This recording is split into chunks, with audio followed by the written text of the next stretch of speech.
قال المؤلف مولانا الشيخ عبد الله ابن محمد ابن يوسف الهروري رحمة الله عليه.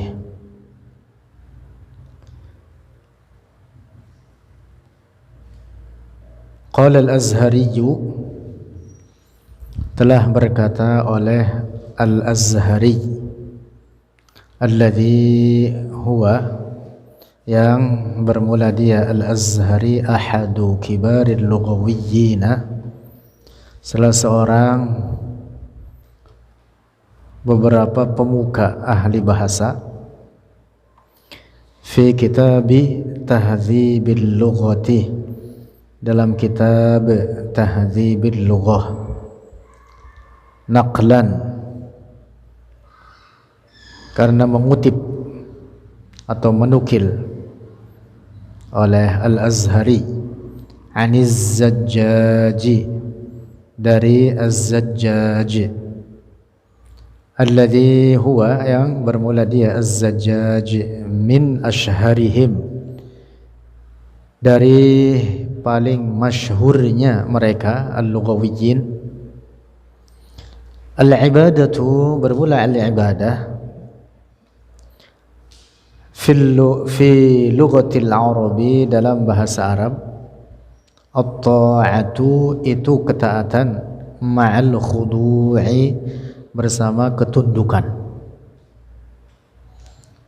Jadi tidak hanya sebatas taat saja, tapi ketaatan yang disertai dengan ketundukan, puncak penghinaan diri, puncak ketundukan. Itu dia secara bahasa makna ibadah.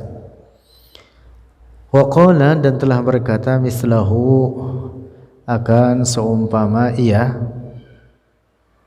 perkataan Az-Zajjaj, al-Farra'u, oleh Al-Farra', juga salah seorang ahli bahasa terkemuka, kama fi lisanil arabi, sebagaimana dalam lisanil arab, kitab besar berjilid-jilid, libni Manzurin, bagi Ibni Manzur, atau karya Ibnu Manzur. Ini kitab lisanul arab.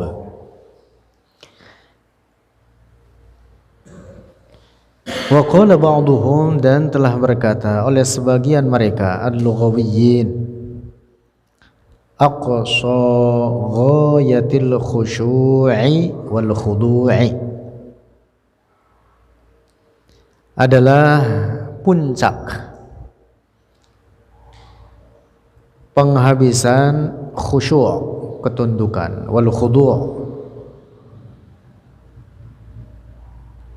khusyuk dan khudu', puncak khusyuk dan puncak ketundukan,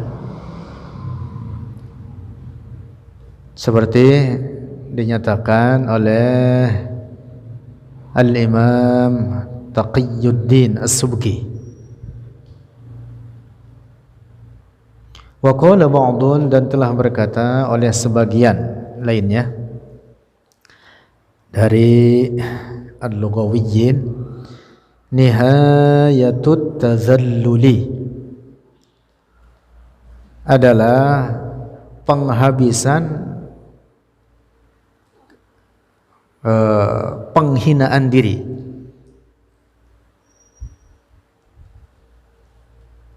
Jadi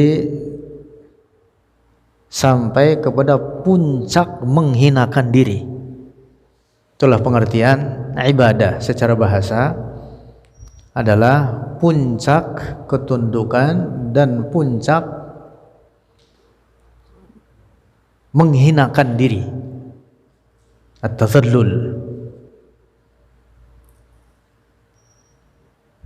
Kama yufhamu dzalika, sebagaimana difahami akan demikian itu, nihayatut tazallul, min kalami syarihil qamusi, dari perkataan pensyarah kitab Al-Qamus Murtada Az-Zabidi, yaitu Murtada Az-Zabidi, Khatimatil Lughawiyyin, penutup para ahli bahasa.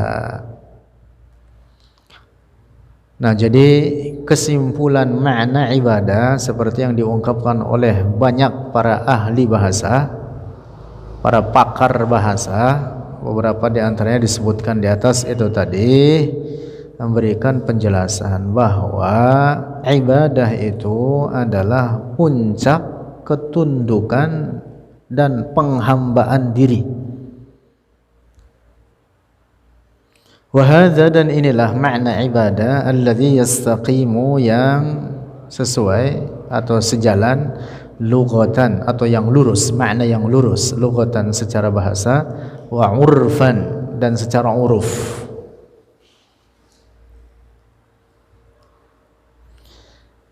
Nah, jadi pahami ini.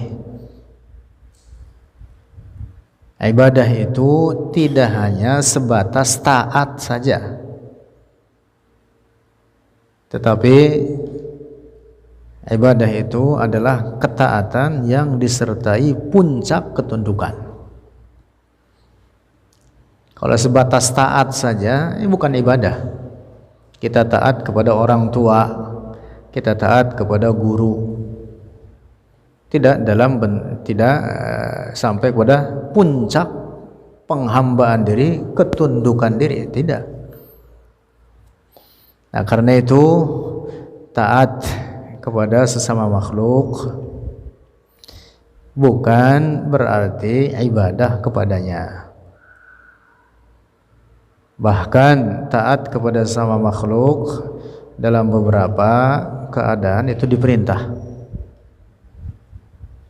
Taat kepada Rasulullah, taat kepada ulil amr, ati'ullaha wa ati'ur rasula wa ulil amri minkum. Taat kepada orang tua, wajib taat kepada orang tua dalam seluruh apapun yang diperintah olehnya, kecuali dalam perbuatan maksiat kepada Allah. Taat juga itu, tapi bukan berarti itu disebut ibadah terhadap para makhluk, karena ketaatan kepada makhluk tidak sampai kepada puncak penghinaan diri, tidak sampai kepada puncak ketundukan. Nah, begitu. Nah, nanti akan dibahas di belakang terkait tawassul pada bab ini, bahwa kita meminta tolong kepada seorang wali Allah walaupun dia sudah meninggal, hukumnya boleh. Itu bukan bermakna ibadah kepadanya. Ziarah kubur bukan beribadah kepada yang ada di dalam kubur. Tidak ada orang muslim berziarah kubur untuk tujuan menyembah orang yang di dalam kubur untuk menuhankannya, tidak ada. Nah, karena itu pendapat sebagian orang seperti yang diungkapkan oleh orang-orang Wahabi yang mengatakan orang-orang yang ziarah kubur dan bertujuan tawassul dengan ahli kubur atau tabarruk dengan mereka oleh orang-orang Wahabi, itu disebutnya sebagai bentuk beribadah kepada para ahli kubur tersebut. Nah, ini pemahaman rusak.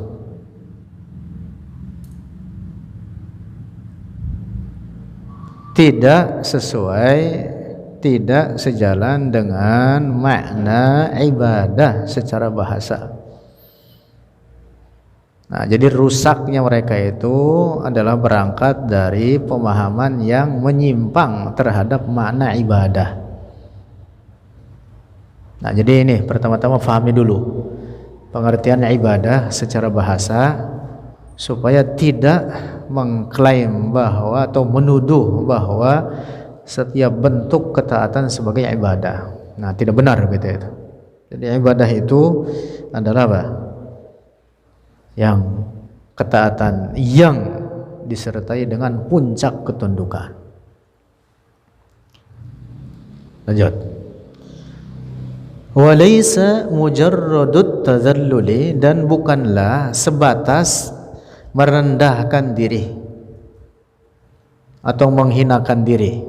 Sebatas menghinakan diri atau merendahkan diri yang tidak mencapai puncaknya, bukanlah itu ibadatan sebagai ibadah li ghairillahi, bagi selain Allah. Merendahkan diri kepada sama makhluk bukan sebagai apa? Ibadah. Karena merendahkan diri kepada sama makhluk tidak disertai kepada apa? Puncak tadzallul. Tidak sampai kepada apa? Nihayatu at-tadzallul. Tidak sampai kepada puncak ketundukan. Wa illa, dan jika tidak demikian, artinya kalau semua bentuk ketundukan itu disebut sebagai ibadah, la kafara kullu man yatadhallalu lil muluki, maka benar-benar telah menjadi kafir kullu man yatadhallalu, oleh setiap orang yang menghinakan diri, lil muluki, bagi para raja, wal uzama'i, dan para penguasa. Kalau semua bentuk ketundukan dianggap sebagai ibadah, maka berarti apa? Hampir setiap orang dihukumi kafir. Mengapa? Karena setiap orang itu banyak yang tunduk kepada sama makhluk. Istri disuruh tunduk gak sama lakinya? Diperintah.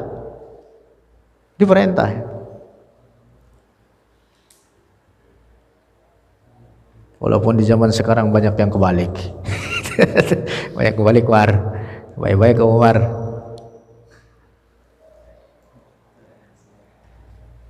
Yang banyak di zaman sekarang apa?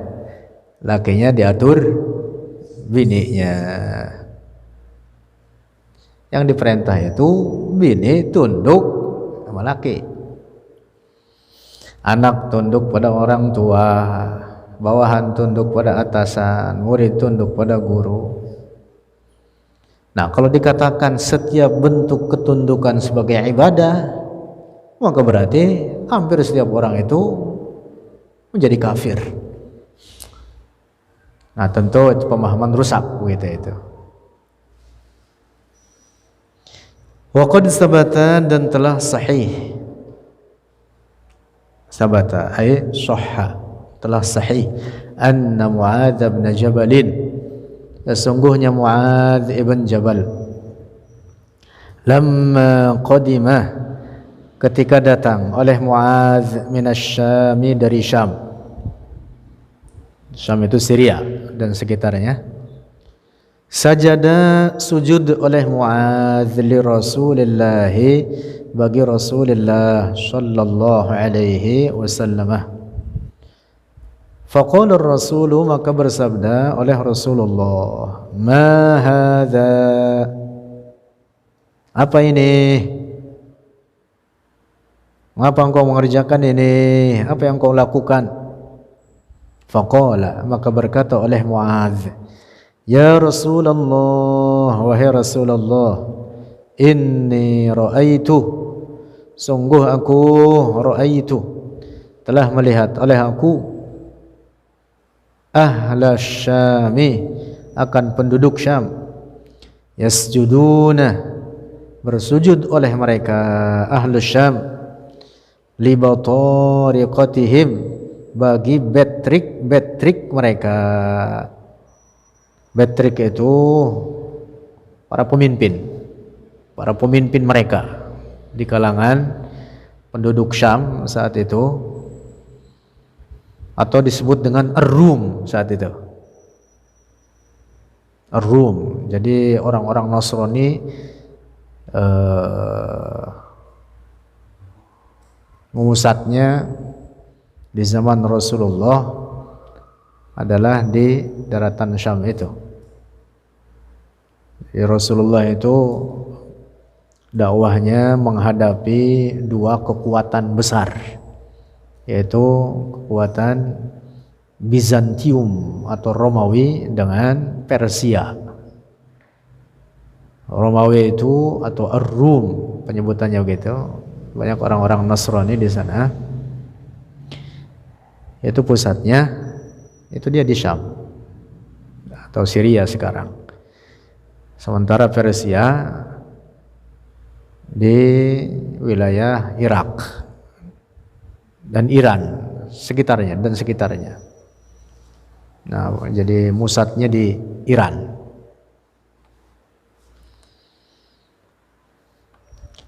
Nah, jadi Muadz ibn Jabal pulang dari Syam, datang ke Madinah, tiba-tiba di hadapan Rasulullah sujud dia kepada Rasulullah, ditegur oleh Rasulullah, "Mengapa engkau melakukan ini?"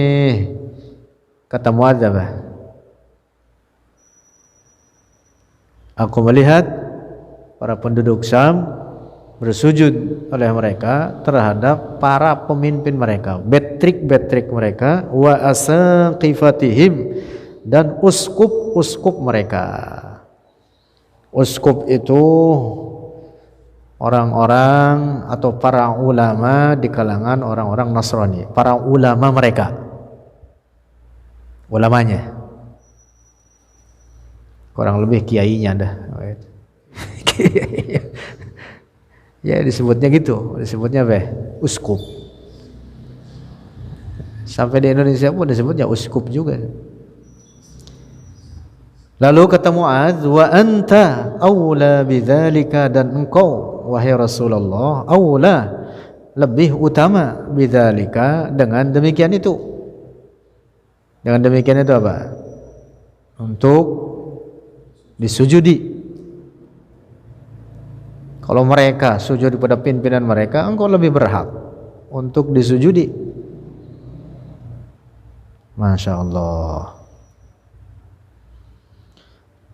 Faqala, maka berkata oleh Rasulullah, "La taf'al," jangan lakukan oleh engkau.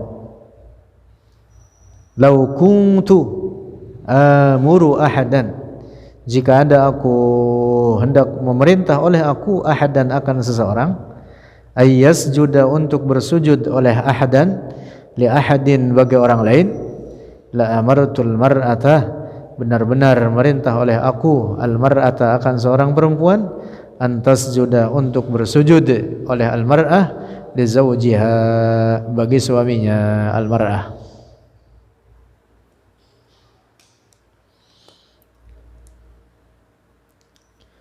Nah, dalam hadis ini Rasulullah tidak mengkafirkan Muadz.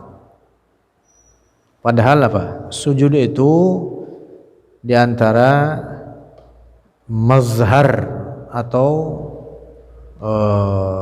tampilan bentuk menghinakan diri yang sangat nyata.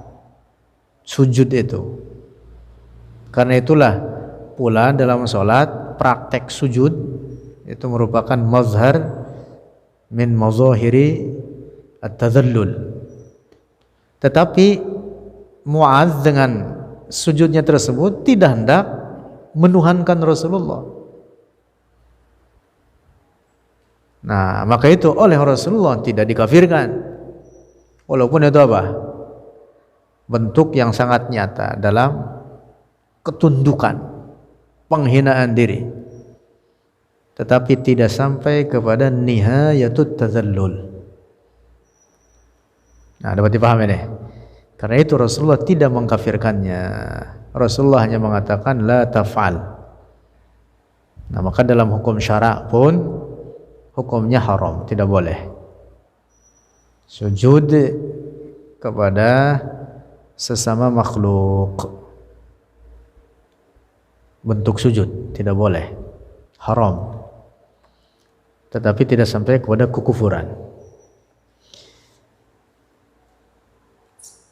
Nah, lalu dalam hadis ini lanjutannya Rasulullah mengatakan, seandainya aku hendak menyuruh seorang supaya sujud kepada sesama manusia, maka aku akan perintahkan perempuan untuk sujud kepada suaminya. Itu artinya bahwa hak suami sangat besar. Tuntutan ketaatan dari seorang istri itu sangat ditekankan dan sangat besar, kewajiban taat tersebut. Nah, jadi dalam hadis ini pun Rasulullah memerintah untuk taat oleh istri terhadap suaminya. Nah, itu artinya bahwa sebatas taat saja bukan sebagai ibadah. Sebatas taat saja bukan sebagai ibadah. Sebatas tunduk saja bukan sebagai ibadah. Nah, tetapi ibadah itu adalah ketundukan dan ketaatan yang dibarengi puncak penghambaan diri atau kekhusyuan atau ketundukan. Lanjut. Rawahu Ibnu Hibban telah meriwayatkannya akan hadis Muadz bin Jabal itu tadi.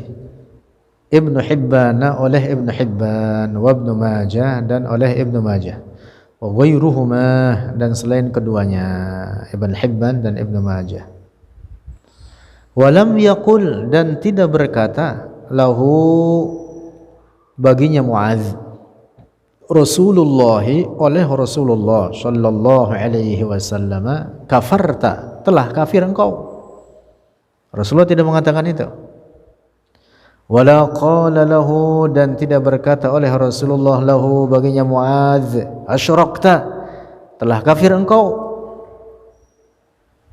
Ma'anna sujudahu, bersama sesungguhnya sujudnya Muadz lin Nabi bagi Nabi, mazharun kabir, adalah tampilan yang sangat besar, nyata, min mazahirit tazalluli, dari tampilan penghinaan diri. Tapi itu pun belum mencapai puncak penghinaannya, belum mencapai puncak penghambaan diri, penghinaan diri, ketundukan diri. Nah, karena itu tidak disebut ibadah. Nah, dapat dipahami ini. Nah, jadi harus betul-betul faham makna ibadah supaya tidak keblinger menghukumi kafir terhadap orang lain hanya karena ziarah kubur, hanya karena cium tangan, hanya karena tunduk kepada sesama makhluk, hanya karena menghormat bendera.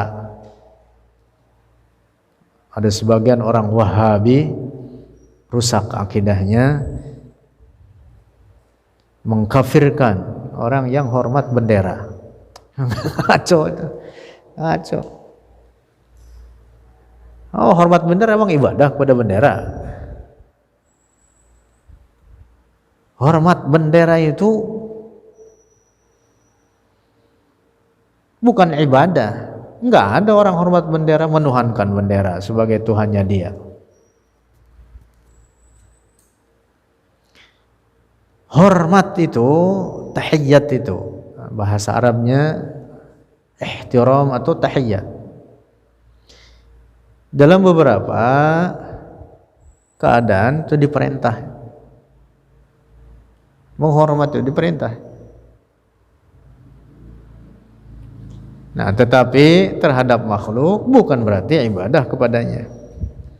Makanya keblinger itu orang Wahabi yang mengkafirkan orang yang hormat kepada bendera. Anda itu nauzubillah, sembarang mengkafirkan mereka. Nauzubillah.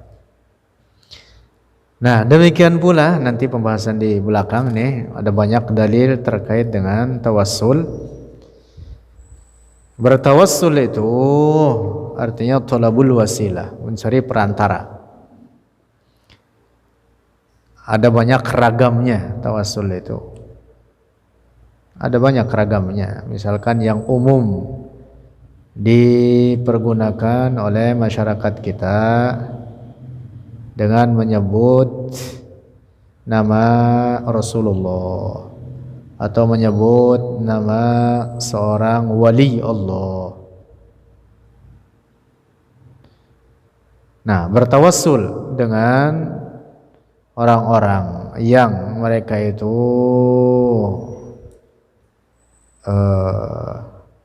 ashabul fadail atau zawat al-fadilah, orang-orang yang memiliki keutamaan. Bukan berarti beribadah kepada mereka, tidak. Yang kita minta, yang kita yakini, hakikat yang menciptakan manfaat dan atau menciptakan bahaya adalah Allah. Adapun dalam tawassul, kita menjadikan wasilah kita sebagai perantara dalam doa kita. Kita tidak hendak menyembahnya, menuhankannya, tunduk kepadanya sampai kepada puncak ketundukan, tidak. Nah, jadi tawassul itu bukan berarti beribadah kepada orang yang kita jadikan wasilah. Nah, maka tidak boleh dikafirkan, orang bertawassul itu dikafirkan. Nauzubillah. Minta tolong kepada orang yang di dalam kubur boleh tidak? Boleh. Tentu yang kita pinta pertolongannya adalah mereka yang memiliki kemuliaan dari Allah. Untuk itu tadi az-zawat al-fadilah, orang-orang yang memiliki keutamaan, para nabi Allah, para wali Allah. Karena sesungguhnya mereka tetap hidup di kubur mereka. Sebagaimana kita meminta tolong kepada sesama yang hidup, boleh hukumnya, maka minta tolong kepada yang sudah meninggal pun kalau mereka memiliki keahlian atau memiliki keutamaan untuk demikian itu, karena karunia dari Allah bagi mereka, maka itu pun boleh. Dan bahkan dianjurkan di dalam syariat itu. Boleh, tidak mengapa ya.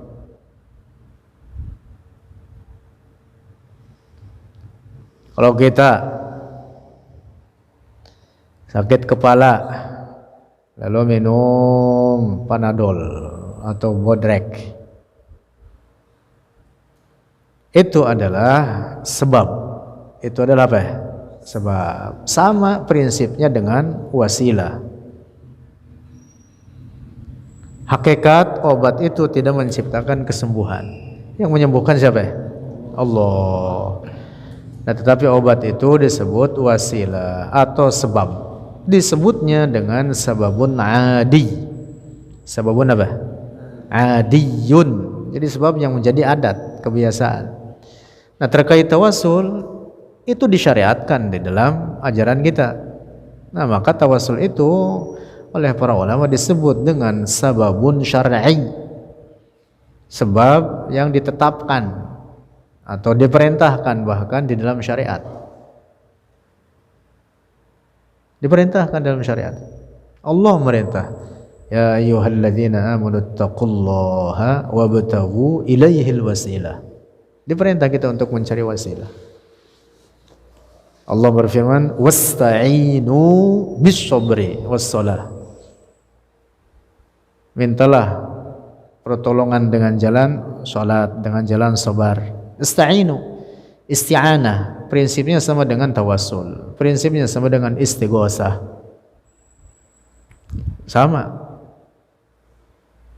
Nah, tawassul dengan para nabi yang disebut dengan sababun syar'i. Dan ketika minum Bodrek atau Panadol saat sakit kepala itu tadi, secara prinsip sama. Secara prinsip apa ya? Sama. Bahkan jauh lebih mulia, lebih tinggi keutamaannya ketika kita melaksanakan sababun syar'i dibanding dengan sababun adi. Mana yang lebih mulia, Rasulullah atau Bodrek? Rasulullah. Mana yang lebih mulia, Syekh Abdul Qadir Jailani atau Panadol? Syekh Abdul Qadir. Ini wasilah, ini sebab, sama. Nah, ketika kita berobat, kita tidak meyakini bahwa obat sebagai Tuhan yang menciptakan kesembuhan bagi diri kita dari sakit kepala atau sakit lainnya. Demikian pula ketika kita menjadikan Syekh Abdul Qadir Jailani sebagai wasilah dalam doa kita, kita tidak meyakini bahwa beliau sebagai Tuhan kita menciptakan madarat, menciptakan manfaat bagi diri kita. Tidak. Syekh Abdul Qadir hanya apa? Wasilah. Sebab di dalam syariat diperintah, ini yang disebut dengan namanya sababun syar'i. Ayatnya tadi di dalam Al-Quran dan beberapa ayat lainnya ada banyak, apalagi dalam hadis-hadis Rasulullah. Nah, jadi tidak benar pendapat orang-orang Wahabi yang mengatakan bahwa orang yang bertawassul dengan Rasulullah, dengan Syekh Abdul Qadir Jailani, dengan Imam Ahmad Ar-Rifai, oleh mereka dihukumi sebagai orang kafir. Nauzubillah. Itu mengkafirkan umat Islam. Karena tawassul itu sudah berlaku, berjalan dari zaman Rasulullah, dikerjakan oleh para sahabat Rasulullah. Mereka bertawassul dengan Rasulullah. Lalu demikian terus turun temurun dari generasi ke generasi. Di atas inilah keyakinan umat Islam. Maka orang yang mengkafirkan orang yang bertawassul, maka berarti dia sama juga dengan mengkafirkan seluruh umat Islam. Nauzubillah. Dan orang yang mengkafirkan seluruh umat Islam, maka jelaslah dia sendiri yang kafir. Setiap tuduhan pengkafiran terhadap semua umat Islam, maka yang menuduh ini menjadi kafir. Jangankan kepada seluruh umat Islam, kepada seorang muslim saja tanpa sebab menamakan keislamannya sebagai kekufuran, maka yang menamakan kekufuran ini menjadi kafir. Karena dia apa? Menamakan keislaman seorang sebagai kekufuran. Ada apa dipahami ini?